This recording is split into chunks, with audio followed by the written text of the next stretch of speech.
தாங்கிக் கொள்ளுகின்ற மனைவிடத்திலேயே நாம் வேகமாக நடந்தோம்னா, நான் அந்த காலத்துலாம் மனைவியை அடிப்பது என்பது சாதாரணம். அந்த காலத்தில் வாங்கிறதுன்னா பெண்களுக்கு அந்த காலத்தில் ரொம்ப இயல்பு. K.M. பாலசுப்ரமணியன் ஒருத்தர் இருந்தார். அவர் சொல்லுவார், சில குடும்பங்களில் கணவன் மனைவி அடிப்பான், சில குடும்பங்களில் மனைவி கணவன் அடிப்பான், அது கூட உண்டு. சில குடும்பங்களில் மனைவி கணவன் அடிச்சுட்டு அந்தம்மா அழுவாங்களாம், யார் அடிச்சுன்னு தெரியாது அப்படின்றார். இன்றைக்கு அதெல்லாம் இல்லை, ரொம்ப தோழமையோடு பழகின்ற வாழ்க்கை இப்போ இருக்கு. நல்ல வளர்ச்சி, இந்த சமுதாய வளர்ச்சியில் பெண்களை அடிமையாக எண்ணி கதவுக்கு ஓரமாகவே இருந்து கொண்டு கலைநிலத்தில் கூட அப்படி தான் பேசியிருந்தாங்க அந்த காலத்தில். அப்படி இல்லை, பெயரே சொல்லி கூப்பிடுறாங்க, இப்போ சாதாரணமாக கூப்பிடுறாங்க. அவ்வை நடராஜ வேடிக்கையாக சொல்லுவார், மனைவியை ஏண்டி அப்படின்னு கூப்பிடுறான், ஏண்டா அப்படின்னு தானே சொல்லணும். அந்த மாக உடனே ஏண்டின்னு கூப்பிட்டா உடனே ஏண்டா அப்படின்னு சொல்லணும். ஆனால் என்றைக்குமே ஏண்டா என்று சொல்வது கிடையாது. காலையோடு ஒன்று சொன்னார், வெள்ளிக்கிழமையில கணவனுடைய காலில் மனைவி விழுந்தால் சனிக்கிழமை மனைவி மனைவியுடைய காலில் கணவன் விழணும். இது அடிப்படை.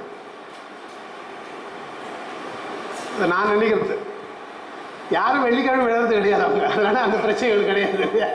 வெள்ளிக்கிழமை விழுந்தாலும் நல்லா, சனிக்கிழமை விழாமல் வேணாம்னு யோசிக்கணும். அந்த பிரச்சனையை எங்களுக்கு வைக்கிறது கிடையாது, யாரும் அப்படி விழுறது கிடையாது. ஆனால் இலக்கிய இலக்கணத்தை பார்த்தீங்கன்னா மனைவியுடைய காலில் விழலாம்னு சொல்லியிருக்கிறாங்க. ஒரு குடும்பத்தில் பிரச்சனை வந்தால், கோபம் ஊழல் வந்தால், அந்த கோபத்துக்கு தணிப்பதற்கு மனைவியுடைய காலில் விழலாம் என்று இலக்கணம், தொல்காப்பியர் இலக்கணம் சொல்லியிருக்கிறார். மனைவி உயர்வும் கிழவோன் பணிவும் நினையும் காலை புலவியில் உரிய அப்படின்னு. அதை விட நம்ம பெருமான் இருக்கிறார் இல்லையா, சிவபெருமான், அவரே விழுந்திருக்கிறாரு, அப்புறம் என்ன இது பிரச்சனை இல்லையா? அவரே விழுந்துட்டாரு, அப்புறம் அவர் யாரையுமே வணங்காதவர் சொல்லிட்டு இருக்கோம் இல்லையா? யாரையும் வணங்காதவர், அது யாருக்கும் தெரியாமல் உமையம்பை காலில் விட நாள் வருது. சிவபிரகாசர் பாடுறாரு, கற்பனை கலைஞர் சிவபிரகாசர் பிரபலிகளிலிருந்து கடவுள் வாழ்த்து பாடுகிற பொழுது மனைவி உமையம்மை கணவனத்தை கோபிச்சுட்டாங்களாம். கோபித்து கொண்ட உடனே யார் பேசுவது, இது ரொம்ப பிரச்சனை தாங்க. குடும்பத்தில் கோபம் வந்துடும், அது எல்லாருக்கும், உங்களுக்கு பெண்களுக்கு வரும், ஆண்களுக்கு வரும், கணவனுக்கு வரும், மனைவிக்கு வரும். வந்த பின்னால யார் பேசுறது, அதுதான் பிரச்சனை. மனைவி கோபிச்சுட்டானா கணவன் பேசிட்டா பிரச்சனை போயிடுச்சு, இல்லை கணவன் பேசி மனைவி பேசிட்டா பிரச்சனை முடிஞ்சு போச்சு. ஐயா வாங்க ஓய்வெடுங்க, மெதுவாக ஓய்வெடுங்க குடிச்சது. அப்ப யார் முதல்ல பேசுறது, அதெல்லாம் பிரச்சனை இப்ப நமக்கு வருது. அதனால சிவபிரகாஷ் என்ன பண்ணார், அதோட இன்னொன்று சொல்றேன். அதை முதல்ல ராவணன் கைலாய எடுத்து, கைலாயத்தை எடுத்தான் இல்லையா, எடுத்த போது நல்ல காரியம் ஒன்று நடந்ததுன்றார் ஒரு புலவர். என்ன, கைலாயத்தை எடுத்த உடனே உமையம்மை பயந்துட்டாங்களாம், அந்த அம்மா பயந்தாங்களாம். அப்ப எப்ப எடுத்தா என்று சொன்னால், சிவபெருமானுக்கும் உமையம்மைக்கும் ஏதோ காரணம், கருத்து வேறுபாட்டினால இந்த அந்த பக்கம் அப்படி திரும்பிட்டாங்க, இந்த இப்படி திரும்பிட்டாங்க, ரெண்டு பேரும் இப்படி திரும்பிட்டாங்க. காலையில் சொன்னது ஈகோ, சிவபெருமானுக்கு ஈகோ தான், இந்த அம்மாவுக்கு ஈகோ தான். அவர் தான் பேசட்டுமே என்று அந்த அம்மா இருக்கிறாங்க, அவர் தான் பேசட்டுமே என்று இவர் இருக்கிறார். அந்த நேரம் பார்த்து கைலாயத்தை போய் அசைச்சானா யாரு, ராவணன். அசைச்ச உடனே அந்த அம்மா பயந்துட்டாங்க. பயந்து போய் வேகமா ஓடியாந்து சேர்த்து கட்டிக்கிட்டாங்களாம் சிவபெருமான. ரொம்ப மகிழ்ச்சி. காஞ்சிபுரத்தை தழுவ குறைந்தது போல கைலாயத்தில் அந்த காட்சி உண்டு என்று தண்டி அலங்காரத்தில் ஒரு பாட்டு இருக்கிறது. அறிவியம் அரக்கன், அறிவியம் குன்றம் அரக்கன் எடுப்ப, இமயமலை அரக்கன் எடுக்கின்ற பொழுது வெறுவிய வெற்பரையன் பாவை, அவன் மலைக்கு பாவை, மலைமகள் அவ, மலைமகள் பாவை மலை எடுத்தா பயந்துட்டாவ இல்லையா. வெறுவி வெற்பரையன் பாவை பெருமான் இடப்பாகம் ஆறத்தழுவினாள், அணியாகம் ஆறத்தழுவினால் தான் தனியாத உடல் தணிந்து. அப்போ இமயமலை எடுத்ததுனால வந்தம்மா உமையம்மை சேர்த்து கட்டினால ரொம்ப மகிழ்ச்சி அடைஞ்சாரா. எனவே வரம் நிறைய கொடுத்தாரா ராவணனுக்கு. என்ன வாழ் எடுத்துக்கோ என்று, முக்கோடி வாழ்நாள் எடுத்துக்கோ என்று கொடுத்தார்னு ஒரு நயமா சொல்றாங்க. அப்ப என்ன தெரிகிறது, ஊழல் காலம் என்பது 2 பேருக்கும் உண்டு. ஆனால் யார் அதை தணிவிப்பது என்பது மிக முக்கியம். அது சிவபிரகாசன் வேற மாதிரி சொன்னார். ஆதி பகவன் தனது ஊழல் தணிப்பான் பணியன்றார். கோபித்துக் கொண்டிருக்கின்ற உமையம்மை பேசுவான்னு பார்த்தா பேசல. சரி நாம தான் பேசணும் என்று பேசுகிறார். என்ன பண்ணும், பேசாம கீழே விழுந்து பணிகிறார். ஆதி பகவன் தனது ஊடல் பணிகின்றார். இறைவன் பாதம் பணியும் அதற்கும். காலில் விழுந்து வணங்குறாரு. யார்? பெருமான் வணங்குறாரா? அவர் வணங்குற அதுக்கு மகிழ்ச்சி, அதுக்கு மகிழ்ச்சி அடையலையா? பெருமாள் விழுந்து வணங்கிய உடனே பெருமாளுடைய தலையில என்ன இருக்கும் என்றால் பிறை இருக்கும், 3ஆம் பிறை இருக்கும், பாம்பு இருக்கும். அதை விட சக்கடத்தி கங்கை இருப்பா இல்லையா? சக்கடத்தி இருப்பா. 3 பேர். அரவு என்று சொன்னால் பாம்பு, அது பெண்களுடைய இந்த பாகத்திற்கு ஓமை. பிறை என்றால் நெற்றிக்கு ஓமை. தனக்கு பகையாக இருக்கின்ற நெற்றி பகையாக இருக்கின்ற இந்த பிறையும் அல்குல் பகையாக இருக்கின்ற அரவும் விடும் அதற்கு ஓகை செய்யாமல் அலை மாது பணியும் அதற்கு. கங்கை பணிறார் இல்லையா, அப்பா அவ வீழ்ந்தாயா காலில் என் காலில் என்று பெருமாள் விழுந்ததுக்கு மகிழவில்லை. தலைமையில ஏறி கொண்டிருந்தாள் இல்லையா, அவ இப்ப காலில் விழுந்தா என்று அதற்கு உவகை செய்யாமல் அலை மாது பணியும் அதற்கு மனமகிழும் உமையை போற்றுவாம் என்று. அப்ப அவங்க என்ன சொல்றாங்க என்றால், குடும்பத்தில் இப்படி பிரச்சனை வருகிற பொழுது ஒன்று நீங்க வணங்குங்க, இல்ல அவங்க வணங்கட்டும். யார் வணங்கினார் என்பதில்லை. இந்த மாதிரிலாம் சொல்ல மாட்டார் திருவள்ளுவர். ரொம்ப அழகா சொல்லுவார், ரொம்ப நாகரிகமா சொல்லுவார். ஊடலில் தோற்றவர் வென்றார். யார் தோற்று போனாங்க என்றால், யார் விழறாங்களோ அவங்க தான் வென்றார் என்றார். ஊடலில் தோற்றவர் வென்றார், அதுவன் கூடலில் காணப்பெறும். பின்னாலே கூடல் அந்த இன்பம் உனக்கு தெரியும் என்று ரொம்ப நாகரிகமாக சொன்னாங்க. அதெல்லாம் ரொம்ப அழகாக அவர்கள் காலையில் சொன்னாங்க. என்ன ஒரே விஷயம் என்று சொன்னால், இன்னைக்கு ரொம்ப அதிகமாக பேசுகிறார் மனைவி பற்றியும். ஏன்னா அந்த அம்மா கூட்டு வர்றது வழக்கமாக கூட்டு, அது வரல, அந்த அம்மா வரல இல்லையா. இப்போ நான் பேச முடியாது, ஏன்னா இது வழக்கெல்லாம் எங்கள் மனைவி வந்திருக்காங்க, நான் ஒன்றும் பேச முடியாது. அது கொஞ்சம் அதிகமாக பேசுறதுதான் காரணம், யாரும் ஒன்றும் இல்லை. பெருமக்களே அப்படியே இல்லை. சிவஞானமும் சித்தாந்தமும் செம்மையான வாழ்க்கையும் இணைகின்ற என்பதைத்தான் வாழ்வியல் தத்துவமாக அவர்கள் சொன்னார்கள். அதுதான் நம்ம நேற்று சொல்லிக் கொடுத்தோம். இப்போ நம்ம பாடத்துக்குள்ள போயிடுவோம் இல்லையா. சிவஞான போதம் என்ற அந்த நூல் அரிய நூல், சிறிய நூல் தான், ஆனால் அது அரிய நூல். நம்ம கூட இலக்கணம் சொல்லுவோங்க, நாங்கள் இடையில இலக்கணம் சொன்னால் நல்லா சரிக்கிடுந்தாங்க. தமிழில் மரபு எப்படி இருக்கு பாருங்க. சிறியது என்று சொன்னால் பெரிய ரீ போடணும், பெரியதுன்னு சொன்னால் சிறிய ரீ போடணும். சாதாரண வச்சிருக்காங்க. பெரியது பெரியதுன்னு சொன்னால் சின்ன ரீ இடையில ரீ போடணும், சிறியதுன்னா பெருசு போடணும். அப்ப என்ன ஆகுது, சின்னவன் தான் தலை கணக்கு குடிச்சு ஆடுவான், பெரியவன் பணிவான் என்பது இல்லையா. பெரியவர்கள் பணிவார் என்பதற்கும் இது சின்னதான் தலை குடிச்சு இல்லையா, தலை நிறுத்தி ஆடும் இல்லையா. அப்ப இலக்கணத்தில் இப்படி வச்சிருக்காங்க. ஏன்னா ஆங்கிலத்தில் அவன் என்ன சொல்றான், நாம இவ்வளவு கஷ்டப்பட்டு 10 நாள் நடத்துறோமே, இதனுடைய முடிவு என்ன என்றால் நான் என்ற அந்த எண்ணம் போக வேண்டும். அதுதான் இவ்வளவு கஷ்டப்படும். நாம் என்ற எண்ணம் போகும். நம் செயல் அற்று, இந்த நாம் அற்ற பின் நாதன் தன் செயல் தான் என்று உந்திய பெற நாம நாம் என்ற எண்ணத்தை எப்பொழுதுமே விடுவது கிடையாது என்பதற்கு சாதாரணமாக சொல்லுவாங்க. ஒரு புது பேனா வாங்கினா முதல்ல என்ன பண்ணணும், செய்வலா இருந்தா ஒரு பிள்ளையார் சொல்லி போட்டு சிவமயம் திருச்சிட்டம்பரம் தான் எழுதும். நம்ம பேரை தான் முதல்ல எழுதி பார்ப்போம், ஏன்னா நம்ம பேர் அவ்வளோ ஆசை முதல். அப்ப நாம் என்பதில் முதல்ல பேர். அப்புறம் யாராவது திட்டினாங்கன்னா பொதுவாக திட்டு, பேரை சொல்லி திட்டாது, பேரை சொல்லாத. அப்போ பேரை சொல்லக்கூடாது என்றால் அந்த பேர் நமக்கு முக்கியமாக நினைக்கணும். பேர் நமக்கு முக்கியமா? பேரினை நீக்கி பிணமென்று பேரிட்டுனார் திருமூலர். எந்த அளவுக்கு ஒரு பேர் இருக்கும் அவ்வளவுதான். அப்புறம் பேரை மாத்திடுறாங்கல்லேப்பா, உனக்கு பேர் சொந்தம் கிடையாது. ஆனால் சொந்தம் இல்லாத ஒரு பேரை அது எதுக்கு சொந்தம் கேட்டு பாருங்க. பேர் வச்சிருக்காங்களா, உடம்புக்கு வச்சிருக்காங்களா, உயிருக்கு வச்சிருக்காங்களா? உடலுக்கு தானுங்க, அதேகள் இல்லையா? அப்போ உயிர் தான் நிலையானது, உடம்பு நிலையில்லாதது. நிலையில்லாத உடம்புக்கு பேர் வச்சிருக்கனா பேரும் நிலைக்காது. அதெல்லாம் பேர் எடுத்துட்டான். பேர் எடுத்தான் என்றால் என்ன அர்த்தம்? பேர் எடுத்தாலும் பேர் எடுத்தோம்னா அவன் பேர் என்பதும் நிலையில்லாதது. ஆனால் நாம் என்ன பண்றோம்? எழுதுற பொழுது முதல்ல நம்ம பேரை எழுதுறோம். ராஜகோபால் ஒரு பேராசிரியர் சொல்லுவார், தெருவில் விளையாடி கொண்டிருக்க ஒரு குழந்தை, அந்த குழந்தையை கூப்பிட்டு, பேசுற குழந்தை, அதை கூப்பிட்டு உங்க வீட்டில் யார் யாருமா இருக்கிறாங்க என்று கேட்டா அது என்ன பண்ணணும்? முதல்ல எப்படி சொல்லணும்? முதல்ல தாத்தா, பாட்டி, அப்பா, அம்மா, அண்ணன், தங்க எல்லாம், அப்புறம் நான் அப்படின்னு தான் சொல்லணும். எந்த குழந்தையும் அப்படி சொல்லாது. எந்த குழந்தை சொல்லாது. யார் யார் இருக்கிறாங்க வீட்டில்? நான் முதல்ல நான் தான் ஆரம்பிக்கும். அங்கேயே விழுந்தது இல்லையா? அந்த நான் என்பது முதல்ல எந்த அளவுக்கு பசையா பிடித்துக் கொண்டிருக்கு சொன்னால் குழந்தைகளே பிடித்துக் கொண்டிருக்கிறது. ரமணர் சொல்வார், ரமண மகரிஷி, இப்ப இந்த நிலையில நாம் இருக்கிற பொழுது நாம் இல்லை. இப்போ நாமா இல்லை. இப்பெல்லாம் நீங்கள்லாம் இப்ப மாணவரா இருக்கீங்க, நான் இப்ப ஆசிரியர்கள் இருக்கின்றேன். இப்ப எழுந்து வகுப்பு முடிந்த உடனே நீங்கள் நீங்களா இருக்கிறேன், நான் நானா இருக்கிறேன். எல்லாவற்றையும் விட்டுவிட்டு தூங்க போறோம் இல்லையா? அதாவது ஒரு ஆள் மனைவிக்கு கணவனா இருப்பான், மகளுக்கு மகனுக்கோ தந்தையா இருப்பான், சகோதரனா இருப்பான், எல்லாம் இருப்பான். எல்லாம் முடிந்து படுக்கையில படுக்கிறோம் இல்லையா? படுக்கிற பொழுது எப்படி படுக்கிறோம் என்றால் நான் என்றுதான் படுக்கிறோம். அங்க பெருமானே என்று எண்ணுவதே கிடையாது. நான் என்று படுக்கிறோம். நான் என்று படுத்தால் என்ன ஆகிறது?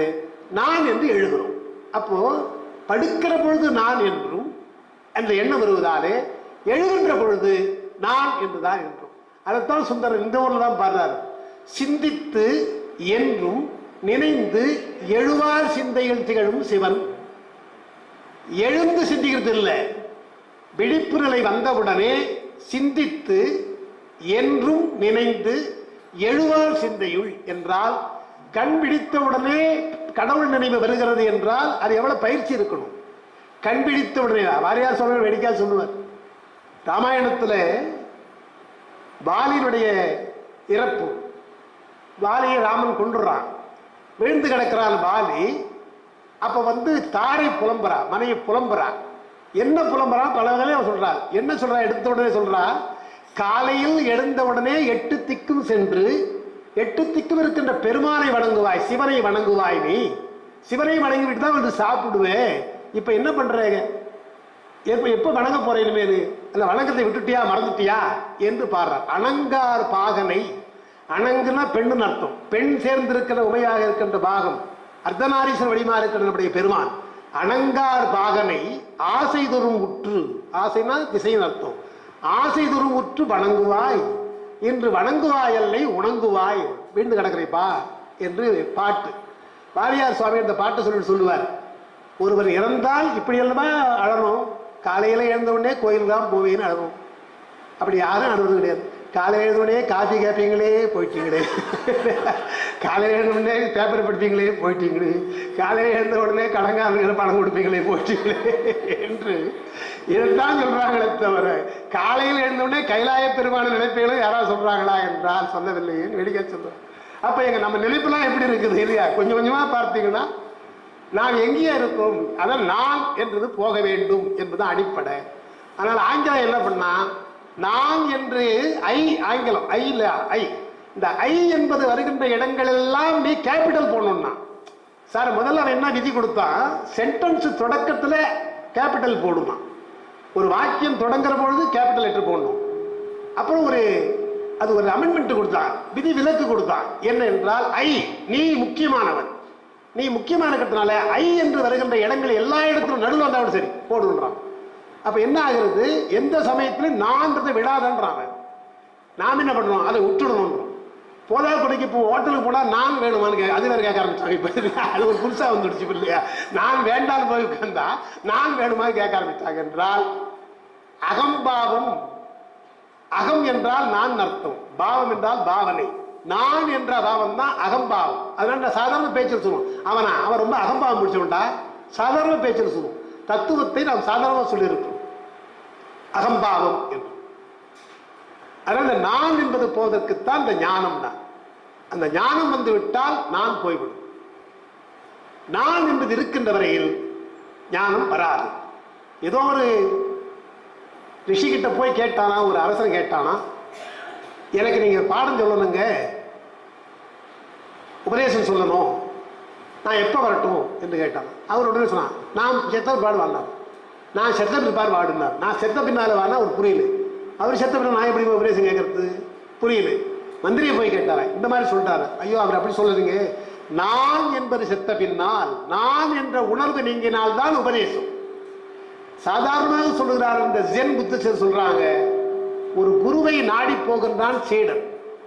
நிறைய கற்க வேண்டும் என்று போகின்ற சீடன் என்ன பண்றான், குருவை சோதிப்பதற்காக போற மாதிரி தெரியுதானே. சில கேள்வி கேட்டு அவர் மடக்கணும்னு போறான். அந்த குரு தெரிஞ்சு கொண்டார். தெரிஞ்சுட்டு வேற ஒன்றும் அவர் பண்ணலை. எதிரில் ஒரு கப் இருந்து, கிளாஸ் இருந்து, பக்கத்தில் பால் இருந்து, எடுத்து ஊத்துப்பாங்க. பாலை எடுத்து ஊத்துனார். ஊற்றிட்டே இருக்கிறான். ஊத்து, நல்லா ஊத்து, இன்னும் ஊத்து ஊத்து ஊத்துனா வழியுது. குருவே வழியுது, பரவாயில்ல ஊத்து, இன்னும் ஊத்து, வழியுது. யானா வழியுது இல்லை, வழியுது. ஆமா, அப்ப என்ன அர்த்தம், கிளாஸ் நிரம்பி இருந்தால் அது வழியும். அதுபோல உன் மூளையில எல்லாம் நிரம்பி பிரிப்போம். என்ன என்ன எப்படி மடக்கிறது, அப்படி மடக்கிறதா, இப்படி மடக்கிறதா, அது இப்ப நான் எவ்வளவுதான் ஊத்தினாலும் வழிஞ்சு போகும். எனவே அதை முதல்ல காலி பண்ணு.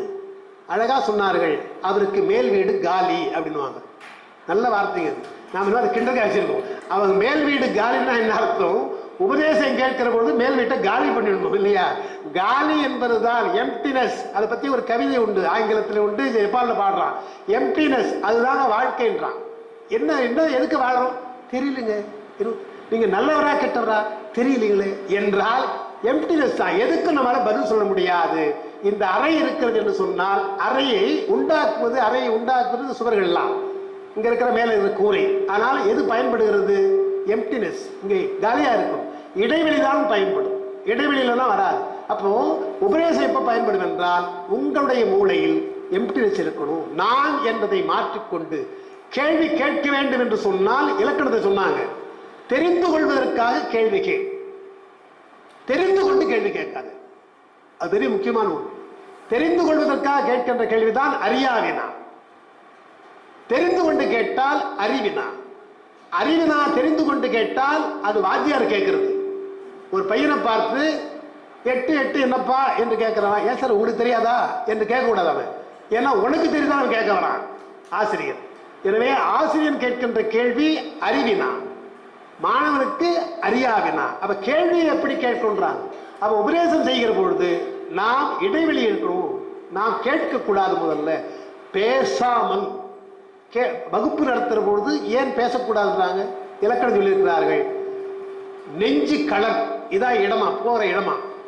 செவி இருக்கு இல்லையா, அதுதான் வாய். செவிதான் வாயாக, செவி வாயாக, நெஞ்சு கலனாக. அப்ப வாய் வைத்து செவி வழியாக போவதெல்லாம் போய் நிரம்புதான். அப்படி கண் இமைக்க கூடாது. ஆசிரியர் எழுந்துனா எழுந்துக்கணும், உட்கார்னா உட்காரணும். பருகுவன் அண்ணன் ஆர்வத்தன் ஆகின்றார். பருகுவன் அண்ணன்னா என்ன அர்த்தம் என்றால் அப்படியே விழுங்குவது போல பார்க்கணுமா, ஆசிரியர் விழுங்குவது போல பார்க்க வேண்டும். அதான் அவர் சொன்னார். அப்படி உற்று பார்த்தா தூக்கம் வந்துடும் சார் அப்படின்னாரு சொன்னது. பருகுவன் அண்ணன் ஆர்வத்தின் ஆகினா என்ன அர்த்தம் என்றால் சாதாரணமா சொல்றதா இருக்கும். நம்ம வீட்டை சீரியல் பார்க்கறாங்களே, டெலிவிஷன் பார்க்கிற பொழுது சீரியல் பார்த்து கொண்டே இருப்பாங்க. இடையில ஏதாவது புஸ்தகம் எடுத்துதான் அப்படி போவேன், ஏங்க தள்ளுங்க அப்படின்னு உடனே. அதான் கொஞ்ச நேரத்துக்குள்ள நான் எடுத்துட்டு வர புத்தகத்தை எடுத்து வரதுல என்ன போயிடுது காட்சி. அந்த கொஞ்ச நேரத்தில் முக்கியமான காட்சி வந்தா வந்துடும் இல்லையா. எனவே அப்படியே விடும், அப்படியே பார்த்துக்கிறாங்க இல்லையா. அதுதான் பருகுவன் ஆர்வத்தின் ஆகின.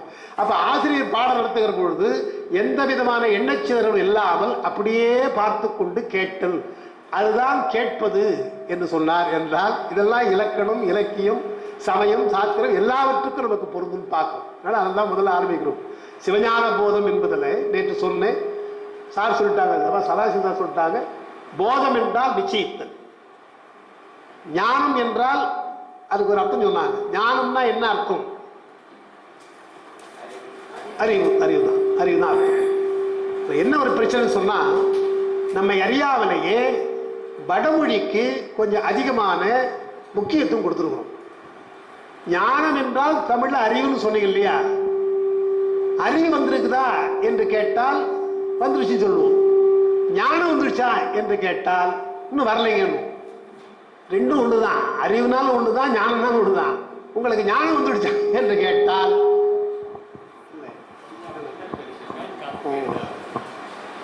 ஞானம் ஒன்றுதான், அறிவு ஒண்ணுதான். ஆனால் காலப்போக்கில் ஞானம் என்பது அறிவை காட்டு உயர்ந்தது என்று ஆகிப்போச்சு. நம்ம ஞானம் என்றால் அதனால என்ன பண்ணோம், மெய்யறிவு என்று வைத்துக்கலாம். அப்போ அறிவு தான், ஆனால் ஞானம் என்பதை மெய்யறிவு என்று வைத்துக்கணும். அப்போ அப்புறம் ஒரு கேள்வி அங்கே வந்துடும், அப்போ மெய்யறிவுனா பொய்யறிவு இருக்கா சார் என்று கேட்க. நான் இங்கே அடிக்கடி சொல்லியிருக்கிறேன், இங்கேயும் சொல்லியிருக்கேன், பல இடங்கள் சொல்லியிருக்கிறேன்.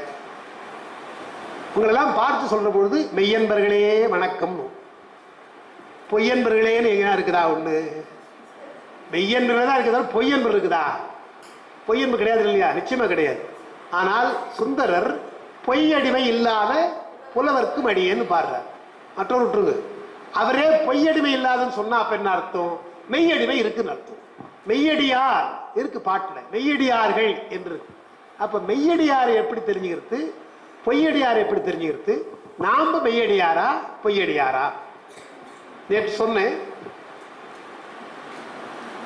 அந்த நவக்கிரகத்தை சுத்தலாமா வேண்டாமா என்ற ஒரு சந்தேகம் நமக்கு வருது. இப்போ இங்கே இருக்கிற சந்தேகம் வரும். இப்போ நான் கேட்குறேன், சுத்தலாமா வேணாமா? வேண்டாம் இல்லையா? வேண்டாம். அவ்வளோ பேர் சரி சொல்ல முடியல, கொஞ்சம் ஏன் சொல்லி மாட்டிக்கணும்னு பேசாமல் இருக்க சொல்லுவேன் இல்லையா? ஏன்னா மனசில் வெண்டாட்டு இருக்கும், சொல்ல முடியாது. இந்த கேள்வி எங்கள் அப்பாவை கேட்டாங்க ரொம்ப நாளைக்கு முன்னே, இதே ஊரில் தான் கேட்டாங்க. ஒருத்தர் கேட்டார், அப்பா என்ன பேச வந்தாங்க, ஐயா ஒரு சந்தேகம், நவக்கிரகத்தை சுத்தலாமா வேணாமாங்க அப்படின்னு. ஏன் கேட்குறீங்க அப்படின்னு. இல்லை இல்லை, ஞானசம்பந்த பெருமான் கோளறு பதிகம் பாடியிருக்கார் இல்லையா, வேயிறு தோழிபங்கன் பாடியிருக்கார் இல்லையா, அதில் என்ன அவர் சுத்த வேணாம்னு சொல்கிறாரா அப்படின்னாங்க அப்பா. வேயிறு தோழிபங்கன் பாடியிருக்காரே தவிர அங்கே என்ன நவக்கிரகத்தை சுத்த வேணான்னு இருக்குதா?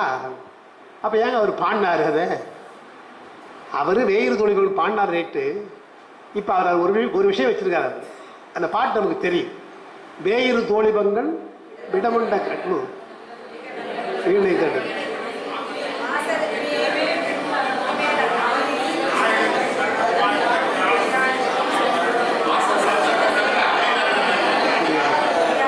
எல்லாரும் படிச்சிருக்கீங்களா? எல்லாரும் படிச்சிருக்கீங்க. இப்போ நீ நவகிரகம் தான் படிச்சீங்களா, நவகிரகம் சுத்தக்கூடாதுன்னு படிச்சீங்களா எனக்கு தெரியல இல்லையா? அதாவது வேண்டாம், நவகிரகம் வேண்டாம், நமக்கு இந்த பாட்டு போதும். இந்த பாட்டை என்ன சொல்லாதுன்னு சொன்னாங்க அப்பா. அந்த பாட்டை அப்படி பாடியிருக்காருங்க. அதில் ஒரு விஷயம் சொல்றாரு பார்த்தீங்கன்னா, என்ன சொல்றாரு அவர்? ஆசரும் நல்ல நல்ல அவை நல்ல நல்லன்னு படிக்கக்கூடாது. அதுதான் சொன்னேன். அந்த பாட்டை எப்படி படிக்கணும்? ஆசரும் நல்ல நல்ல அவை நல்ல, அதை நிறுத்திக்கணும். நல்ல அடியார் அவருக்கு மிகவே என்று படிக்கணும். அடியார்களை நல்ல அடியார்னு பிரிக்கிறார். இது அடிப்படை இல்லையா? ஆசரும் நல்ல நல்ல அவை நல்ல, நல்ல அடியார் அவருக்கு மிகவே. அடியார்னு சொல்லவும் ஏன் சார் ஆசர நல்ல நல்ல அவை நல்ல நல்லன்னு சொன்னா என்ன என்றால், அங்கதான் நமக்கு இலக்கணம் கை கொடுக்கும். இலக்கணத்துல அடுக்கு தொடர்னு ஒண்ணு உண்டு. அடுக்கு தொடர், பாம்பு பாம்பு, தீ தீ, நெருப்பு நெருப்பு, ஐயோ ஐயோ ஐயோ இல்லையா, இதெல்லாம் அடுக்கு தொடர் இல்லையா? அடுக்கு தொடர் விரைவு காரணமாக வரலாம், அச்சத்தின் காரணமாக வரலாம், அவலத்தின் காரணமாக வரலாம், காரணங்கள் சொல்றாங்க. சொல்லிட்டு என்ன சொல்றாங்க, அடுக்கு தொடரை 3 முறைக்கு மேல் அடுக்க கூடாதுன்னு ஒரு இலக்கணம் சொன்னாங்க. எத்தனை முறை சொல்ல வேண்டும் சொன்னாங்க. அதுல ஒரு கணக்கு வச்சாங்க. ஏன் சார் 4வது முறை சொன்னா என்ன என்றால், 3 முறைக்கு மேல் நீ சொன்னா 4வது முறை சொல்லுகிற பொழுது சந்தேகம் வந்துடும். பாம்பு பாம்பு பாம்பு பாம்பு பாம்பு பாம்புன்னா இவன் என்னடா கிண்டல் பண்றானா இல்ல உண்மையே பாம்பு இருந்துச்சான்னு தெரியாது. நெருப்பு நெருப்பு நெருப்பு நெருப்பு, தீ தீ தீ தீ தீ. ஒரு அச்சத்தின் காரணமாக சொல்ற பொழுது 1 2 3 முறைக்கு சொல்லாம தவிர அது ஏங்க ஏங்க ஏங்க வீட்டுல ஏங்க ஏங்க ஏங்கன்னா என்னடி ஆச்சு ஒண்ணுக்கு. அப்ப கூப்பிடுறதுல ஒரு அளவு இருக்கு இல்லையா? அது போல அடுக்கு தொடர் என்று சொன்னால் இவ்வளவுதான் அடுக்கணும். அப்போ இந்த இலக்கணம் தெரிஞ்சு ஞானசபை என்ன பண்ணாரு, ஆசரும் நல்ல நல்ல அவை நல்ல 3 முறை முடிஞ்சு வச்சு. அப்புறம் இன்னொரு நல்ல ஏன் சொல்லி இருக்காரு என்றால், அது அடியாருக்கு சொன்ன அடைமொழி. எனவே நல்ல அடியார் அவருக்கு மிகவே. அப்ப என்ன ஆகுது, ஆசரும் நல்ல நல்ல அவை நல்ல நல்ல என்று சொல்லக்கூடாது. ஆசரும் நல்ல நல்ல அவை நல்ல, நல்ல அடியாருக்கு அவர் மிகவே என்று பிரிச்சுட்டு அதை என்ன சொல்ல வர்றாரு குறிப்பு. அவர் ஒன்றும் கமிட் பண்ணி வேலைங்க ஞானசம்பந்தர். நீங்க நவகிரகத்தை சுத்தக்கூடாது சொன்னாரா? சமணத்தை கேட்காதீங்க, பௌத்தத்தை கேட்காதீங்க சொல்லியிருக்காரு. பாவிகளை எல்லாம் கேட்காதீங்க அவர் சொல்லியிருக்கிறாரு. நீங்க நவகிரகம் அப்படி சொல்லல. எல்லாம் நல்லவை. யாருக்கு? நல்ல அடியார்னார். நல்ல அடியார்னா என்ன அர்த்தம்? சிவனை தவிர வேறு யாரையும் உறுதிப்பட நம்பாதவர்கள் தான் நல்ல அடியார். அவரை பொறுத்தவரை சிவனை நம்பிவிட்ட பின்னாலே அடுத்து இருக்கின்ற இடைத்தரகர்களா இருக்கிற தெய்வங்களுக்கிட்ட அப்ளிகேஷன் போட வேண்டிய அவசியம் இல்லை. இப்போ கல்லூரி சேர வேண்டிய நாள் இப்போ பிரின்சிபாலே நமக்கு தெரியும், அல்லது அங்கே இருக்கிற கரஸ்பாண்டன்ட் நமக்கு தெரியும்னா சீட்டு அஷ்யூர்டு, அவர் சொல்ல முடிஞ்சு போச்சு. அதுக்கப்புறம் அங்கே இருக்கிற பேராசிரியரோ பியூனோ கிளார்க்கோ தேவை கிடையாது. அதுபோல பெருமான் நமக்கு துணையா இருக்கிறான். அவனை நம்பி விட்டால் இது அவசியம் இல்லை. எப்போ நல்ல ஞாயிறு திங்கள் செவ்வாய் எல்லாம் எப்பொழுது நல்ல என்றால் அவனை நம்பி விட்டால். நீங்க நம்பனா தீமை பண்ணும். எனவே நல்ல அடியார் என்றால் பெருமானை மட்டுமே நம்பி இவன் என்ன செய்யும்? நாள் என் செய்யும், என்னை நாடி வந்த கோள் என் செய்யும், கொடும் கூற்றுன்னாரு. நீங்க நான் பயப்படுத்த எமனுக்கு தான் பயப்படுறோம், அதுவே என்ன செய்கின்றார்? நாளும் கோள் என்ன பண்ண போகிறது? கொடும் கூற்று என் செய்யும் என்று பாடுறார் இல்லையா? அதான் நல்ல அடியார் என்றால் சிவனை மட்டுமே நம்புகிறார். முதல் விஷயம். சார் அது ரொம்ப கஷ்டம் சார் எனக்கு, ஏன்னா நான் திருப்பதிக்கும் போவேன், வரும்போது திருத்தணிக்கு வந்து மொட்டை அடிச்சுவேன் என்று சொல்கிறோம். இப்போ சொல்கிறோம் இல்லையா? இங்கே ஐயப்பனுக்கு போவேன், அங்கே போகிறபோது மதுரையும் பார்த்து போவேன், ராமேஸ்வரத்துக்கு போயிட்டு போவேன், இதெல்லாம் சொல்கிறோம் இல்லையா? இல்லை நமக்கு பயமாக இருக்குது. நான் பேச்சே வழக்கு அந்த சாமியை கும்பிடுப்பா, சக்தி வாய்ந்த சாமி. சாமிக்கு வேணா சக்தி கொடுக்குறது, சாமினாலே சக்தி உடையது தானே. அந்த பிள்ளையாரை கும்பிடுங்க சார், சக்தி வாய்ந்த பிள்ளையார் சார். அப்போ இவங்கெல்லாம் யாரு இல்லையா? நமக்கு நம்பிக்கை இல்லை, வேற ஒன்றும் இல்லை. அந்த நம்பிக்கை என்பது நமக்கு வந்தால் எல்லாம் சக்தி உள்ள பிள்ளையார் தான், சக்தி உள்ள சாமி தான். சிவம் சக்தி உடையது என்று சொன்னால் மற்றவர்கள் தெய்வம் நம்ப வேண்டிய அவசியம் இல்லை. ஆனால் நமக்கு அந்த நம்பிக்கை வரல, எனவே அது கொஞ்சம் கஷ்டம் சார் என்று சொல்லிடலாம். அப்ப என்ன சொன்னாங்க? அடுத்து யார் நல்லடியார்? சிவனை மட்டுமே நம்பினால் நல்லடியார். அப்புறம் அடுத்து நல்லடியார் அந்த லிஸ்ட் யார் யார் என்று சொன்னால், அடுத்து சொல்ற பொழுது எந்த வேண்டுகோளையும் வைக்காமல் வேண்டுதல், அவங்க தான் நல்லடியார். ரெண்டாவது சரி ஏதாவது ஒன்று வருதா பாருங்க நமக்கு, ஏதாவது இல்லையா? சிவனை மட்டுமே நம்புகின்ற நம்பிக்கை வந்தால் நல்ல அடியார். எந்த வேண்டுகோளும் நான் வைக்கக்கூடாது. பூஜை செய்கிற போதும் சரி, கோயிலுக்கு போற போதும் சரி, தலையாத்திரை போற போதும் சரி, எதுவாக இருந்தாலும் மொட்டை அடிக்கிற போதும் சரி. தமாஷு சொல்றேன், நான் சொல்லக்கூடாது இல்லை, இருந்தாலும் சொல்றேன். ஏன்னா நம்மள அது பழக்கம் இருக்குது. எம்.ஆர். ராதா நடிகர் இருந்தாரே, அவர் கேள்வி கேட்டாரு. அவர் வந்து பகுத்தறிவாதி. அவர் ஒரு கேள்வி கேட்டார், திருப்பதிக்கு போய் ஏன் மொட்டை அடிக்கிறேன்னு கேட்டார். இல்லை இல்லை ரொம்ப உடம்பு சரியில்லாமல் போச்சு எனக்கு, என்னுடைய உயிரை காப்பாற்றுறதுக்காக திருப்பதியில் வேண்டிக்கிட்டேன், எனவே காப்பாற்றிட்டாரு, எனவே நான் மொட்டை அடித்தேன். உடனே அவர் கேட்டார், உயிரை கொடுத்த சாமிக்கு மயிரை கொடுத்தியா அப்படின்னாரு. அவருடைய ஸ்டைல், உயிரை கொடுத்த சாமிக்கு மயிரை கொடுத்தியா அப்படின்னு. ஏன் கொடுத்த? மறுபடியும் வளர்ந்துரும், மறுபடியும் வளர்ந்துரும், அதுக்காக கொடுக்குறேன். நியாயமா என்ன பண்ணிருக்கணும்? உயிரை காப்பாற்றல ஒரு விரலை வெட்டி விடு, இல்லை காதை வெட்டி கொடு, உயிர் போகாது இல்லையா? அப்போ எவனா இப்படி பிரார்த்தனை பண்ணிக்கிறானா? இன்னும் சொல்ல போனா சில பேர் எப்படி பிரார்த்தனை பண்ணி வந்தீங்களா? பெருமானே எனக்கு இது நேர்ந்தால் என் பொண்ணுக்கு மொட்டை அடிக்கிறேன், என் பிள்ளைக்கு மொட்டை அடிக்க அப்படி சொல்ல தவிர தனக்கு சொல்ல மாட்டான். அவர் கிண்டலா கேட்டார். நாம வேடிக்கையா இருந்தா கூட விஷயத்தை தெரிஞ்சுக்கணும். நம்ம அதில் வேண்டுகோள் இல்லாமல் வழிபாடு செய்வதுதான் உண்மையான வழிபாடு. அது ஒரு பக்குவம். ஆனால் அதற்காக வழிபாடு கூடாதுன்னு சொல்லலை. வழிபாடு செய்கிற பொழுது முதல்ல வேண்டித்தான் செய்வார்கள். ஏதாவது ஒரு வேண்டுகோள் வைத்துதான் செய்யும். அது காமிய பூஜை. அந்த காமிய பூஜை வந்த பின்னால இஷ்காமிய பூஜை என்று வரும். ரெண்டு வரும். பெருமானத்திலேயே கேட்டு கேட்டு பெறுவோம். அதற்கு பின்னால் நமக்கே வெக்கமா இருக்கும், போய் ஏன்னா பூஜை பண்ற போலாம் பெருமானை கேட்கறமே, டிஸ்டர்ப் பண்றமே என்று அவன் கொடுக்க மாட்டானா என்ற எண்ணம் வரும். அது பக்குவம் வரும். அதனால முதல்ல காமிய பூஜை செய்யுங்க. பொய்யடியாரா முதல்ல இருக்கணும். அதாவது அப்பர் பெருமாள் அப்படி சொல்லலை, பொய் மெய்யெல்லாம் சொல்லலை. அவர் அழகா சொன்னார், அஞ்சி ஆகினும் அன்பு பட்டாகினும் நெஞ்சம் பாடி நினை நின்று உரையினார். அஞ்சி ஆகினும் ஒரு மொத்தமா விட்டார். அச்சம் வருகின்ற பொழுதெல்லாம் பெருமானை வணங்குகிறார். எத்தனையோ வகையான அச்சம் வரலாம் இல்லையா? வாழ்க்கையில எத்தனையோ இன்னல்கள் வரலாம், அது அச்சப்படுறது. அச்சத்தை தீர்ப்பதற்கு பெருமானை வணங்கலாம் என்றால் அது காமிய பூஜை. ஏதோ ஒரு வேண்டுகோள் வைத்து செய்கின்ற பூஜை. பரிகாரம் தேடுறோம், அப்புறம் அபிஷேகம் பண்றது வேண்டிக்கிறோம், எல்லாம் அச்சத்தின் காரணமா வர்றது. அன்பினால் அதெல்லாம் வளர்ந்த பின்னால் அன்பினாலே வழிபடுறோம். அன்பினால் வழிபடுகின்ற பொழுது எந்த விதமான வரன்முறையும் கிடையாது. கண்ணப்பர் செய்த பூஜைக்கு வரன்முறை உண்டா? சிவகோசையார் செய்ததுக்கு அரண்முறை உண்டு, அது விதி மார்க்கம். நேற்று சொன்ன மாதிரி கண்ணப்பர் செய்தது அன்பு மார்க்கம், அதுக்கு எந்த வரையறையும் கிடையாது. வாயில எடுத்துக்கொண்டார் கொப்பளிக்கிறது தண்ணீரை, அப்படியே கொப்பளிக்கிறார் எடுத்து. செருப்பு காலில் கூட அந்த பூ எடுக்கிறார். ஊர் கடிச்சு பார்த்து கொடுக்கிறார் என்றால் அதை பெருமான் ஏற்றுக்கொண்டார் என்றால் அன்பைத்தான் அவன் பார்க்கிறான் என்றால் எந்த வேண்டுகோள் என்ன வச்சார்? கண்ணப்பர் என்ன வச்சாருங்க வேண்டுகோள்? ஒண்ணுமே வைக்கல. எல்லா பசியோடு இருக்கேப்பா, எப்படியா தனியா எப்படிப்பா இருக்கிற நீ என்று கேட்கிறார். கோடிக்கூடகர் ஐயா சதாசிவ கோடிக்கூடகர் சொன்னாங்க. கோடிக்கூடகர் தரிசனம் பண்ணிருக்கீங்கன்னு நினைக்கிறோம். நான் தரிசனம் பண்ணேன், அப்புறம் பார்த்து இப்ப அண்மையில போய் பார்த்தேன். சுந்தரர் அதை அழகா பாடுறார். என்ன பாடுறார்? கோடிக்கூடகரை பார்த்து பாடுறார். கடிதாய் கடல் காற்று ஏற்ற குடிதான் அயலே இருந்தால் குற்றமாமோ கொடியேன் கண்களும் இரண்டன கோடி குழகேன்னு பாடுறார். அவர் எப்படி பார்த்திருக்கிறார்? ஏயா காத்தடிக்குது, பயங்கரமான வேதாளி பலம் தெரியும். வேதாளி பலம் பயங்கரமா காத்தடிக்கும், பயங்கரமா கடிதாயினார், வேகமாக காற்றடிக்குது. குடிதான் பக்கம் இங்கேயே உட்கார்ந்துங்கிறையா, அங்க போய் உட்கார விடாதா? குடிதான் அயலே இருந்தால் குற்றமாமோ கொடியேன் கண்கள் இருண்டன குழகீர் என்றார்னா எப்படி பார்த்து பாடியிருக்கிறார். அதேதான் அவர் கண்ணப்பர். காட்டில் இருக்கிற பார்த்துட்டு இன்னும் தனியா இருக்கிறீங்களே என்று அச்சப்படுகிறார் பார்க்கும். அந்த அச்சம் பின்னாலே அன்பாக மாறுகிறது. நமக்கு வாழ்க்கையில் வேண்டுகோள் என்பது அச்சம், வேண்டாத என்பது வேண்டாமை, அது நமக்கு அன்பு. அப்போ ஞானம் என்பதுதான். ஞானம் என்பதற்கு எத்தனையோ விளக்கம் கொடுக்கலாம். இது போல நல்லடியாராக இருப்பது ஒரு ஞானம். எதையும் வேண்டி பெறாது இருக்கிறது ஞானம். பெருமானை மட்டுமே வணங்குதல் என்பது ஒரு ஞானம். அதற்கு பின்னால் 3 விஷயம். நாஸ்திகர் நாஸ்திகர் என்று சொன்னால் கடவுளை நம்பாதவர்கள் என்று சொல்றாங்க. கடவுளை நம்பாதவர்கள் மட்டும் நாஸ்திகர் அல்ல.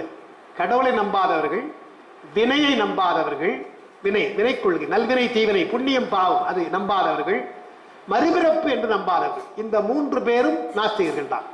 நாம கடவுள் இல்லாதவர்கள் தான் நாஸ்திகம் சொல்றோம். இல்லை, கடவுள் நம்பிக்கை இல்லாதவர்கள், வினை கொள்கை புண்ணிய பாவம் என்ற வினை கொள்கை இல்லாதவர்கள், மறுபிறப்பு கொள்கை இல்லாதவர்கள். இந்த 3 பேரும் நம்மை பொறுத்தவரையிலே நாஸ்திகர்கள் தான். நீங்க இப்ப பார்த்தீங்கன்னா கடவுள் கொள்கை இல்லாதவர்கள் நமக்கு தெரியும். இப்ப நீங்க நாஸ்திகம் ஒன்று புதுவாக சொல்லிட்டு இருக்கோம். இந்திய தத்துவங்கள் படிக்கிற பொழுது பார்த்தா யார் யார் கடவுள் கொள்கை இல்லாதவர்கள் என்று பார்த்தீங்கன்னா தர்க்க மதம், அதுல பின்னால்தான் அவங்க கொஞ்சம் கடவுளை ஏற்றுட்டாங்க. தர்க்க மதம் கிடையாது, கடவுள் கொள்கை இல்லை. சாங்கியம் கிடையாது, மீமாம்சை கடவுள் கொள்கை கிடையாது, புத்தம் கிடையாது, சமணம் கிடையாது. பெரும்பான்மையான சமயங்கள் கடவுள் கொள்கை இல்லாத சமயங்கள் நம்ம இந்திய நாட்டில் இருக்குது. அப்ப சமயம் என்று சொன்னாலே கடவுள் கொள்கை நினைக்கிற இல்லை, கடவுளை மறுக்கின்ற கொள்கையாக இருக்கின்ற வேலாம் இருக்குது. அதான் படிக்க போறோம். சிவஞானம் பொறுத்து அதை சுருக்கமா படிக்க போறோம். கடவுளை ஏற்றுக்கொண்டு கடவுளை மறுத்து வினை கொள்கையை ஏற்றுக்கொள்கிறார் சில பேர். பௌத்தம் சமணம் எல்லாம் வினையை ஏற்றுக்கும், வினை கொள்கையை ஏற்றுக்கும், ஆனா கடவுளை மறுக்கும். அது இப்ப உலகமெல்லாம் பரவுகின்ற சொல்ல பரவி கிடக்க சொல்ல பரவுகின்ற கிறிஸ்தவ மதம், அவர்களுக்கு மறுபிறப்பு கிடையாது. மறுபிறப்பு கிடையாது அவர்களுக்கு. ஏகான்மவாதிகளுக்கு மறுபிறப்பு கிடையாது. இதெல்லாம் அந்த நமக்கு நம்ம இருக்கிற வேதாந்திகள், அவர்களுக்கு மறுபிறப்பு கிடையாது. அப்போ கடவுளை மட்டும் ஏற்றுக்கொண்டு மறுபிறப்பு இல்லை என்று சொல்லுகின்றவர்கள் நமக்கு நாஸ்திகர்கள் தான். அப்ப இந்த 3 கொள்கையும் ஏற்றுக்கொண்டால் தான் அது கடவுள் கொள்கையுடைய சமயம். கடவுளை ஏற்றுக்கொள்ளுதல், அந்த கடவுள் ஒரு கடவுள், பல கடவுள் அல்ல, ஒரு கடவுள். பல தெய்வங்கள் உண்டு, பல கடவுள் இல்லை. நல்ல ஞாபகம் இதை சொல்லுது. பல தெய்வங்கள் உண்டு, பல கடவுள் கிடையாது. அடிப்படை. எனவே கடவுள் கொள்கை ஒரே கடவுள் கொள்கை. அதான் திருமூலர் ஒன்றே குலம் ஒருவனே தேவன் என்று சொன்னார் பார்க்கிறோம். மறுபிறப்பு கொள்கையை ஏற்றுக்கொள்ளணும், வினை கொள்கையை ஏற்றுக்கொள்ளணும். இந்த 3ஐயும் நம்முடைய சைவ சமயம் ஏற்றுக்கொள்ளுகிறது. இந்த 3ஐயும் நீங்க பார்த்தீங்கன்னா நமக்கு கடவுள் வாழ்த்து என்ற அதிகாரத்துல திருக்குறளையே இது இருக்கு மொத்தம். ஏன்னா கடவுள் வாழ்த்து என்று சொல்ற பொழுதே கடவுளை ஏற்றுக்கொள்கிறார், தெய்வத்தில் கடவுளை ஏற்றுக்கொள்கிறார். முதல்ல இருள் சேர் இருவினையும் சேரா என்று வருது, எனவே வினை ஏற்றுகிறார். அப்புறம் பிறவி பெருங்கடல் நீந்துவர் என்பதாலே அடுத்த பிறகு இருக்கிறது என்று மறுபிறப்பு ஏற்றுகிறார். அப்ப கடவுள் வாழ்த்தை பொறுத்தவரை நீங்க பார்த்தாலே திருக்குறள்ல திருவள்ளுவர் சைவ சமய கருத்துக்களையே சொல்லுகிறார் என்று சொல்லலாம். அதற்கு முத்தாய்ப்பதான் அவங்க சொல்லுது. எண்குணத்தான் என்று சொன்னாங்க இல்லையா, அது நாம் நினைவுகொள்ளும். எண்குணத்தான் என்ற ஒரு சொல் திருக்குறள் வருகின்றது. 8 குணங்கள் பெருமானுக்கு இறைவனுக்கு உண்டு என்று சொல்லுகின்ற மதங்கள் இந்தியாவில் 2 தான். ஒன்று சமண மதம், இரண்டாவது சைவ சமயம். 2 தான். சமண மதம் ஒன்று சொல்லுகிறது எண்குணத்தார் என்று, சைவ சமயம் எண்குணம் தான் சொல்லுது. ஆனால் சமணம் சொல்லுகின்ற எண்குணத்தான் மறுக்கப்படுகிறது. அது பல வகையில் மறுக்கப்படுகிறது. அது இப்ப இங்க வேணாம், மறுக்கப்படுது. சைவ சமயம் சொல்லுகின்ற குணத்தை தான் ஏற்றுக்கொள்கிறார்கள். அதனால திருவள்ளுவருக்கு திருக்குறளுக்கு உரை எழுதிய பரிமேலழகர் வைஷ்ணவர். தம்முடைய கொள்கை வைஷ்ணவ கொள்கை. அதுதான் பல இடங்களில் சொல்லுவார். திருக்குறள் உரையில் பல இடங்களில் வைஷ்ணவ கொள்கை சொல்லுவார். ஆனால் இங்க சொல்லுகிற பொழுது எண்குணத்தான் என்பதற்கு இவ்வாறு சைவ ஆகமங்களில் கூறப்பட்டது என்று சொல்லிட்டார். அவரே சொல்லிட்டார். அப்போ சைவர் எழுதினாலும் பரவாயில்ல, வைஷ்ணவர் உரை எழுதுகிற பொழுது இவ்வாறு சைவ ஆகமத்தில் கூறப்பட்டது என்று எழுதுகிறார் சொன்னா, அப்ப யார் அந்த எண்குணத்தான் யாரை குறிக்கிறது என்றால் நம்முடைய பெருமானைத்தான் குறிக்கிறது என்று பார்க்கும். ஒரு விஷயத்தை சொல்லிட்டு நான் நூலுக்குள்ள போறேன். வேதம் ஆகமம் இந்த இரண்டுல ஆகமம் 8 குணம் சொல்லுது இல்லையா? வேதம் எப்படி எத்தனை சொல்லணும் சொன்னா, பெருமானை பற்றி சொல்ற பொழுது சத்து சித்து ஆனந்தம் என்று 3ஆ சொல்லுது. 3 வகையான தன்மைகள் இறைவனுக்கு என்று சொன்னால் சத்து சித்து ஆனந்தம், அந்த 3 தான். ஆகமங்கள் 6 அல்லது 8ஆக சொல்லும். 8ஆ வைத்துக் கொள்ளலாம். இந்த 8 குணங்கள் என்ன என்பதை இங்க சொன்ன நேரம் ஆயிடும். திருக்குறள்ல முதல் குறள் நீங்க படிக்கிற பொழுது முதல் அதிகாரம் படிக்கிற பொழுது அதுல எண்குணத்தான் வரும். கோளில் பொறியில் குணவிலவே எண்குணத்தான் தாளை வணங்கா தலைவர் இல்லையா? அந்த குறளுக்கு உரையில எழுதுகின்ற பொழுது சமண கொள்கையை மறுத்து, சமணத்துக்கு பொருந்தாது என்று அதை மறுத்து சைவாகமங்கள் இப்படி இருக்கிறது என்று அந்த 8 கொள்கை சொல்லுகிறார். நீங்க அதை பார்த்து கொள்ளலாம். நேரம் இல்லதுக்காக பார்க்கிறேன்.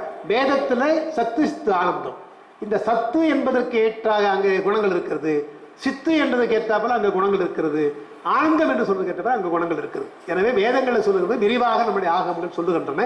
அந்த சைவாகமங்களை சொல்லுகின்றதைத்தான் நம்முடைய வள்ளுவரும் எண்குணத்தான் என்று சொல்லுகிறார். எனவே குறிப்பாக கடவுள் வாழ்த்துல நமக்கு சொல்லப்படுகின்ற தெய்வம் சைவ சமயமா இருக்கின்ற சிவனுடைய கொள்கைதான் என்று நாம் சொல்லலாம். அதில் நாம் சொல்றான் இல்லை, அது உண்மைதான் என்பதை நம்ம பின்னால பார்க்க போறோம். நம்முடைய ஆசைக்காக சொல்லலை. இந்த காஞ்சிபுரத்தில் சித்தாந்த ஞானபவன் அவர்கள் திருக்குறளின் உட்கடை சைவ சித்தாந்தமே என்று ஒரு நூல் எழுதியிருக்கிறார். அவ்வளவு சுலபமாக அந்த நூலை படிக்க முடியாது. படிக்க வேண்டிய ஒரு நூல், ரொம்ப கடுமையா இருக்கும், ரொம்ப ஆழமா எழுதியிருப்பாரு.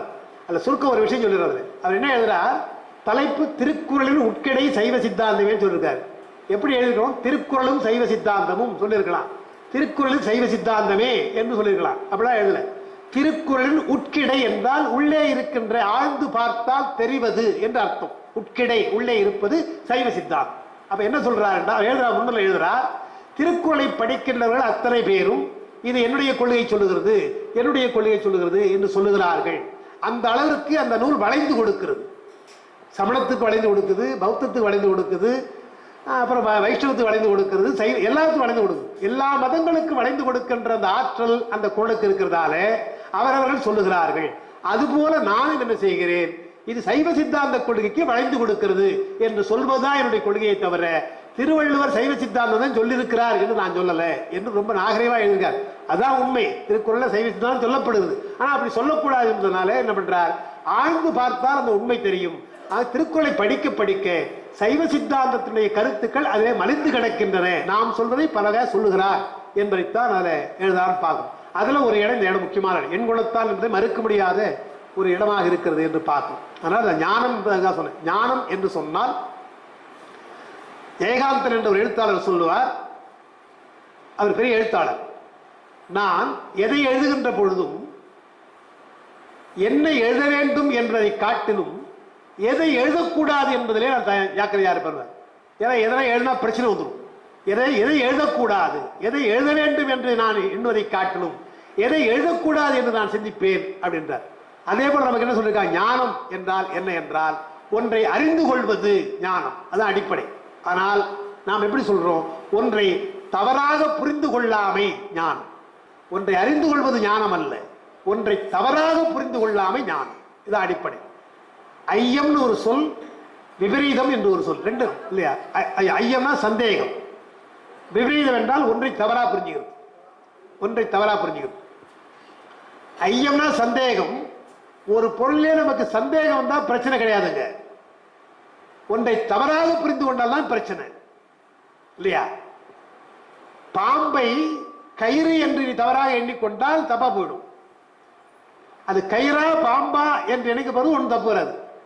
கயிற்றை பாம்பு என்றோ பாம்பை கயிற்று என்றோ முடிவு பண்ணிட்டீங்கன்னா உங்களுக்கு தப்பா போயிடும். எனவே விபரீதம் இருக்கு இல்லையா, ஒன்றை தவறாக புரிந்து கொள்ளுதல், அதுதான் அஞ்ஞானம். நமக்கு சொல்ற பொழுது ஒன்றை தவறாக புரிந்து கொள்வது அஞ்ஞானம். சரியா? அப்ப ஒன்றை அறிந்து கொள்வது ஞானம் என்றாலும் கூட ஒன்றை தவறாக புரிந்து கொள்ளாமே நமக்கு ஞானம் தான். அப்ப சிவஞானம் போகும். சரி, ஒரே ஒரு கேள்வி, ஏன்னா மத்தியான நேரம் உங்களை தான் கேட்கணும். ஞானம் என்றவுடனே எத்தனை வகையான ஞானம் நமக்கு இருக்குது? ஞானத்திலே எத்தனை வகை? அது பல வகைங்க. எத்தனை வகைங்க? 4 வகை. 4 வகை விட்டார்.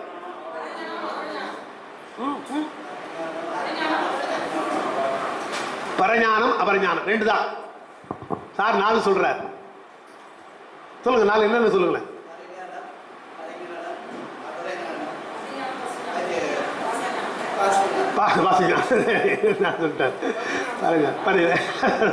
பரஞானம் வந்துச்சு. பரஞானம் அதான் ஞானம் எத்தனை வகை என்கிற பொழுது, ஏன்னா இந்த இதுக்கு ஏன் இந்த கேள்வி கேட்கறேன்னு சொன்னா, சேக்கிழார் சொல்லுகின்ற ஒரு முக்கியமான பாட்டுக்கு பல பேர் தவறா பொருள் கொள்றாங்க. அதுக்காக சொல்ல வேண்டியதா இருக்கு. அதேதான் அந்த பாட்டு தான். ஞான சம்பந்த பெருமான் ஞானப்பால் கொடுத்த உடனே அவருக்கு ஞானம் வந்தது என்ற உடனே சேக்கிழார் பாடுறாரு, பாட்டு பாடுறார். என்ன பாடுறார்? சிவனடியே சிந்திக்கும் திருப்பெருகு சிவஞானம் 1, பவமதனை அறமாற்றும் ஓங்கிய ஞானம் 2, ஊமையிலா கலைஞானம் 3, உணர்வறிய மெஞ்ஞானம் 4 என்று 4 வகையான ஞானங்களை சேக்கிழார் சொல்கிறார் என்று பெரிய அறிஞர்லாம் கூட எழுதியிருக்காங்க. பேரறிஞர்லாம் கூட இப்படிதான் எழுதியிருக்காங்க. சேக்கிழார் அந்த நோக்கத்தில் சொல்லலை. இப்போ நேற்றுடையார் சொன்னாங்க, ஞான சம்பந்தர் ஞானம் பெற்ற உடனே அவர் பாட்டு பெருமாள் போயிட வேண்டியவர் தானே, சிவனடிக்கு போக வேண்டியவர் தானே. அவர் ஏன் இங்கே இருக்கிறார்? அவருக்கு 3 வயசுனா 16 வயசு 13 ஆண்டு காலம் இங்கே இருந்திருக்கிறார். அப்ப தான் பெற்ற ஞானத்தை நமக்கு தர வேண்டும் என்று எண்ணுகிறார். யார்? பெருமான் எண்ணுகிறார். அவருக்கு ஞானப்பால் கொடுத்தது எதற்காக என்றால் நமக்கு ஞானம் கொடுப்பதற்காகத்தான். எல்லாருக்கும் ஞானத்தை கொடுக்க முடியாது, நமக்கு அந்த பக்குவம் கிடையாது. எனவே ஒரு ஆள் சரியான ஆள். எனவே அவருக்கு கொடுத்துட்டா அவர் மூலமாக நமக்கெல்லாம் ஞானம் வந்துடும். அவர் ஞானப்பால் கொடுத்தார், நாம ஞானத்தை குடிக்கிறோம், வேற ஒன்றும் இல்லை. அதான் சொன்னார் சிவபிரகாஷ் சொன்னார், பூவார் மலிமணி நீர் பொய்கை கரையில் பாவால் மொழி ஞானப்பால் உண்டு நாவால் மறித்து எம் செவியமுதாய் வார்த்த பிறான். ஞான சம்பந்த ஞானப்பால் குடிச்சதை நாக்களை மறிச்சிட்டாராம், குடிக்கலையா? குடிக்காம நாக்களை மறித்து அதை எப்படியும் நம்முடைய செவிகளை ஊற்றினார் என்றால் அவர் ஒன்றும் குடிக்கலைங்க, கொடுத்த பால் நமக்கு கொடுத்துட்டார் என்றால் தேவாரம் பாடினார். அதுதான். அப்போ பாடுகின்ற தேவாரம் இருக்கு இல்லையா, அது கலைஞானம். அது கலைஞானம். அவர் பெற்றது மெஞ்ஞானம். ஞான சம்பந்தர் பெற்றது மெஞ்ஞானம், பாடுவது கலைஞானம்.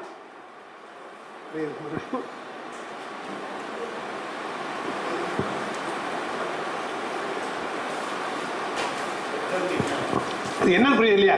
பெற்றது மெஞ்ஞானம், நமக்கு தந்தது கலைஞானம். கலை என்றால் நூல் என்றால் நூல் அறிவுதான். நூல் கலைஞானம் என்றால் நூல் அறிவு, படித்து வருகின்ற அறிவெல்லாம் கலைஞானம்.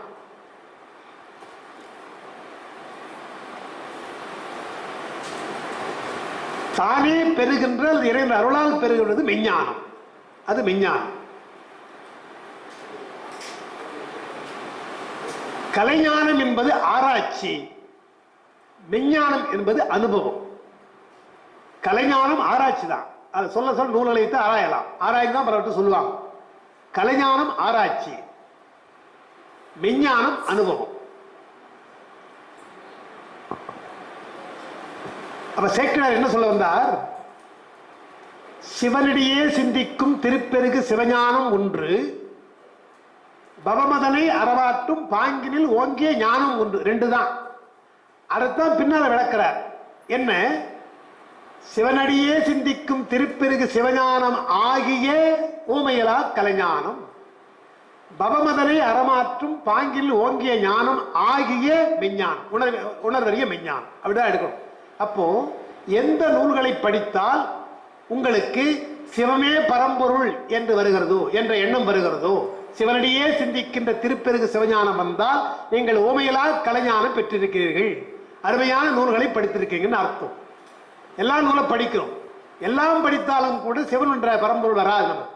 அப்போ சைவாகமும் திருமுறைகள் இவையெல்லாம் சைவ சாத்திரங்கள் படிக்கிற பொழுதுதான் சிவஞானம் பெருகும் என்பதாலே சிவனடியே சிந்திக்கும் திருப்பெருகு சிவஞானம் ஆகிய ஊமையிலா கலைஞானம், அதுக்கு ஊமை கிடையாது. அது என்ன பயன் என்றால், பவம் என்றால் பிறப்புன்னு அர்த்தம். பவம் பிறப்பு, அற மாற்றும், முற்றிலும் மாற்றுகின்ற, பிறப்பே இல்லாமல் செய்கின்ற பாங்கினில் ஓங்கிய ஞானம் தான் உணர்வறிய மெஞ்ஞானம். அப்ப மெஞ்ஞானம் என்பது மீண்டும் பிறக்கக்கூடாது என்பதுதான். இப்ப நமக்கு கலைஞானம் இருப்பதால் என்ன பண்றோம்? பாட்டு பாடுறோம், தோத்திரம் பாடுகிறோம், வேண்டியதை பெறுகிறோம்.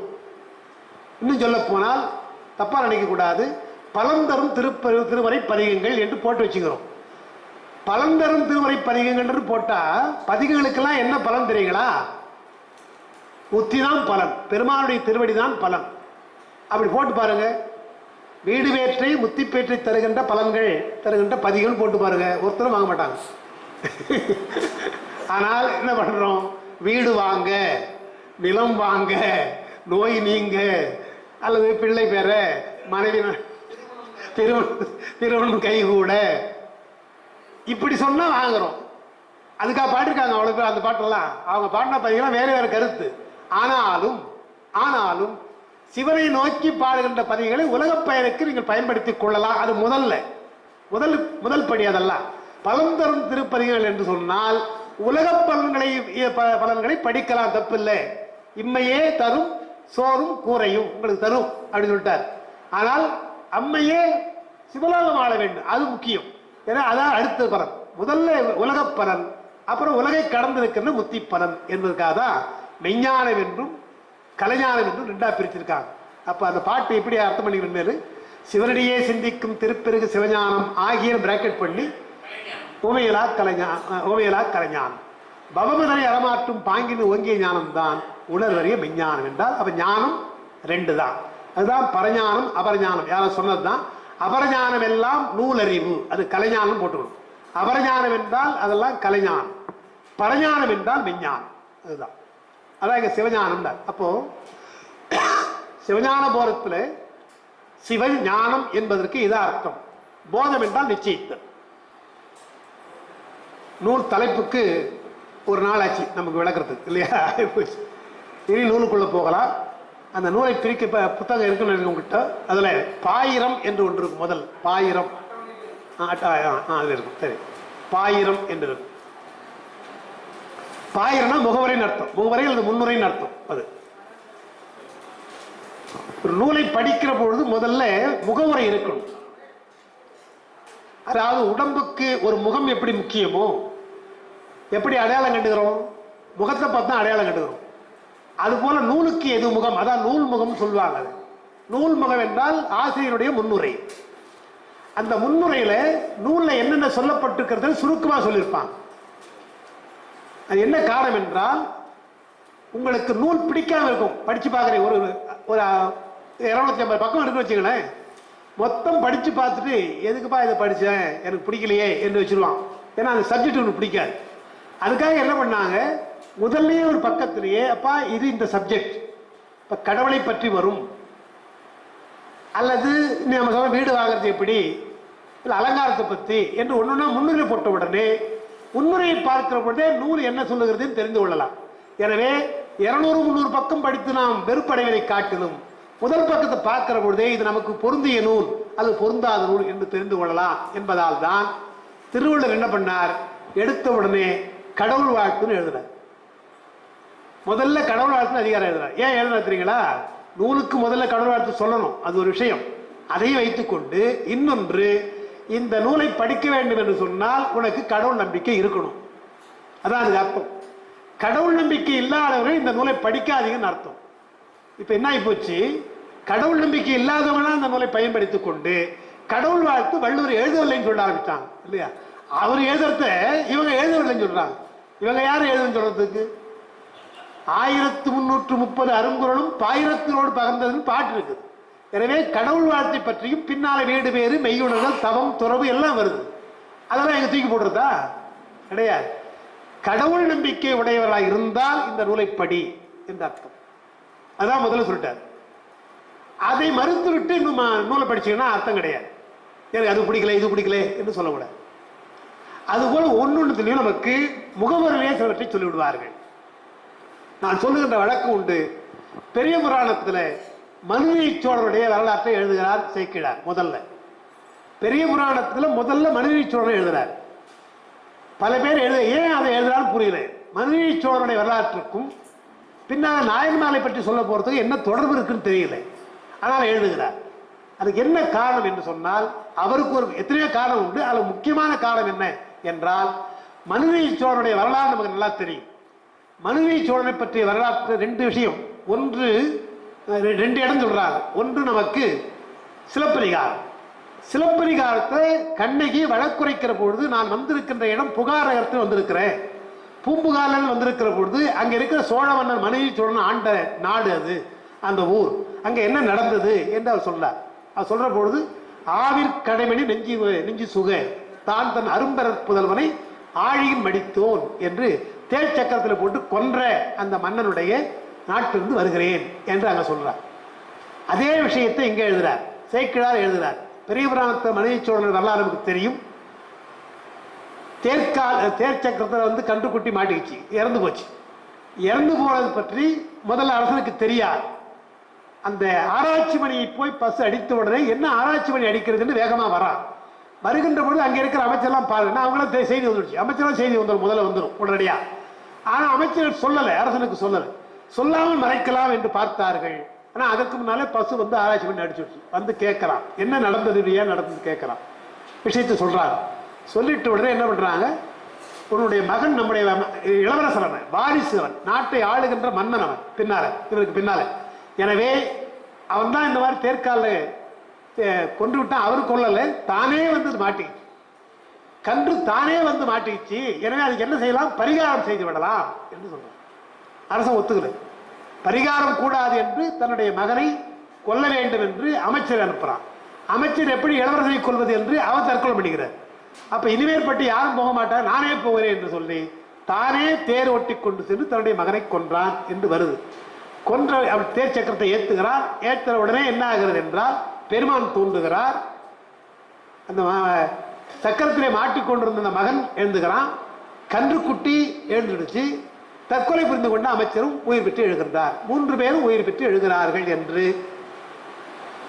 சிலப்பதிகாரத்தில் கிடையாதெல்லாம் பெரிய புராணத்தை விரிவாக சொல்றார். இறந்து அத்தனை பேரும் எழுந்து விட்டார்கள் என்ற உடனே ஒரு சந்தேகம் வரும்னு சேக்கிழாருக்கு தெரியும் இல்லையா.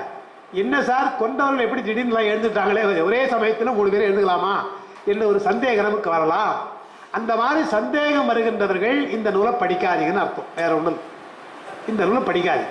ஏன் என்றால் அடுத்து வரை எழுதுறார், முன்னவனே முன்னின்றால் முடியாத பொருள் உள்ளதோ.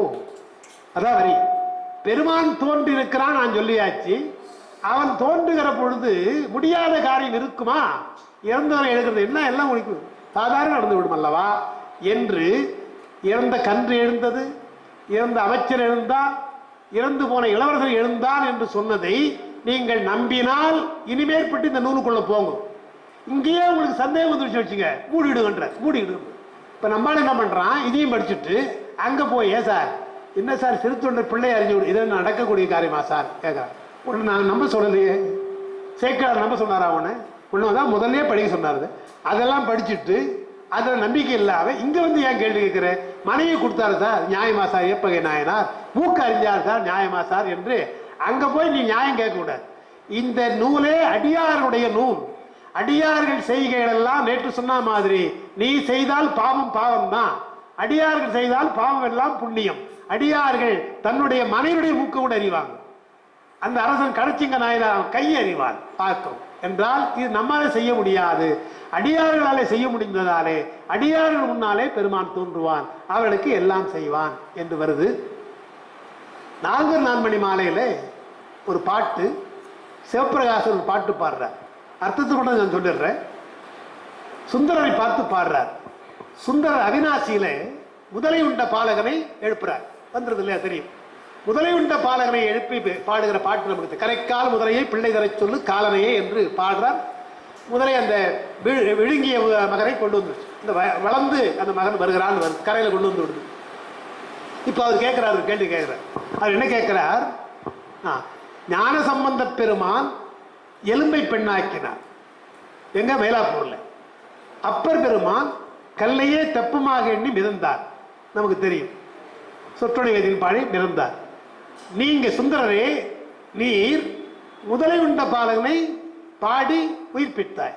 இந்த மூன்றுல எது கஷ்டமானதுன்னு, எது கஷ்டமானது, எது சிறந்தது? அப்பர் பெருமானதுன்னா இல்ல கல்லே செப்பம் இருந்தா, கல்லே மறந்தா இல்லையா, கல்லால் இருந்தார், உயிர்ப்பித்தது அவர் கேட்கறது, சிவபிரகாசம் கேட்கறது கல்லே தெப்பமாக இருந்தார் இல்லையா, அதை கேட்கிறார்.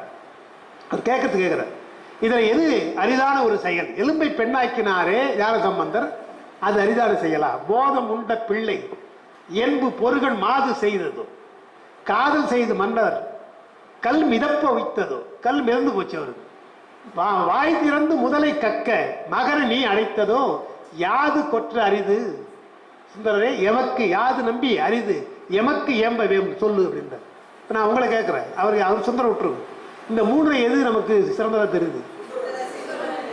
சுந்தரர் தான் பெரும்பாலும் நான் சொந்தம் சொல்லுவேன். ஏனென்றால் சுந்தருடைய காலம், அவருடைய அந்த முதலை உண்ட பாலன் அழைத்த போது அங்கே தண்ணீரும் கிடையாது, முதலையும் கிடையாது, மகனும் கிடையாது. அது நடந்த காலம் எப்போ.